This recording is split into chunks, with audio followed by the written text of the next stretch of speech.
Assalamualaikum warahmatullahi wabarakatuh.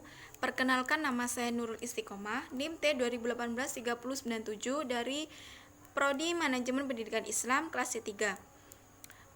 Tema yang akan saya bawakan di sini yaitu teori-teori konflik personal. Dan saya menjelaskan 5 kategori dari konflik teori personal tersebut. Yang pertama, pengertian konflik. Apa sih pengertian konflik itu? Konflik adalah gejala sosial yang serba hadir dalam kehidupan sosial. Konflik ini dilatar belakangi oleh perbedaan antara individu dalam melakukan suatu interaksi.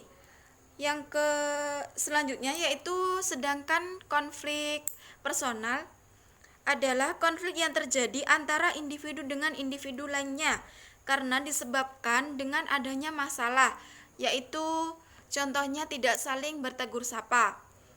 Karena itu pun bisa menyebabkan adanya konflik personal tersebut. Yang kedua, bentuk-bentuk konflik personal. Di sini bentuk-bentuknya ada 2. Yang pertama, berdasarkan konflik destruktif. Yang kedua, konflik konstruktif. Yang pertama, konflik destruktif, konflik yang muncul karena adanya perasaan tidak senang. Yang kedua, konflik konstruktif merupakan konflik yang bersifat fungsional. Dan selanjutnya yaitu macam-macam konflik personal atau pribadi. Konflik pribadi adalah suatu konflik yang terjadi antara pribadi karena adanya perbedaan-perbedaan tertentu yang saling dipertahankan oleh keduanya. Saya mengambil 2 contoh di dalam suatu konflik personal atau pribadi, yaitu masalah hutang piutang. Masalah hutang piutang ini adalah sering terjadi terhadap pribadi. Yang paling sering terjadi konflik ini didasari oleh adanya rasa tidak tanggung jawab dari salah satu pihak yang terkait dengan transaksi hutang piutang yang dilakukannya, dengan alasan lupa saat ingin membayar, malas ketika ingin membayar, dan kadang memiliki alasan belum punya uang. Yang kedua, konflik batas tanah. Konflik ini sering terjadi antara 2 pribadi yang memiliki bidang tanah yang saling bersinggungan. Biasanya konflik ini diawali oleh rasa tidak terima atas pemindahan batas tanah yang dilakukan secara sepihak oleh tetangganya.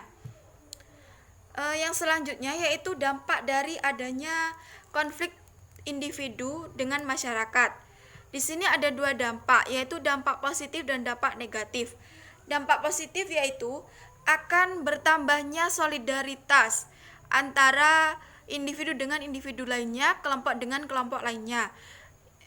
Yang selanjutnya, konflik di dalam masyarakat atau personal biasanya akan mengunggah warga masyarakat yang semula pasif menjadi lebih aktif.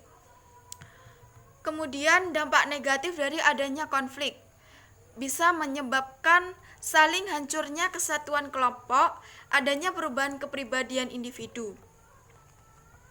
Yang terakhir yaitu kerangka teoritik. Kerangka konflik Raffdah-Rendorf. Teori ini dibangun dalam rangka untuk menentang secara langsung terhadap teori fungsional struktural.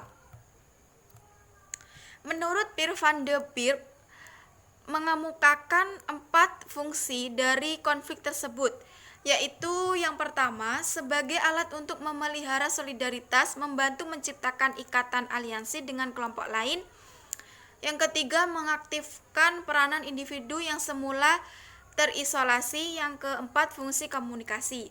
Sekian penjelasan dari saya. Wassalamualaikum warahmatullahi wabarakatuh.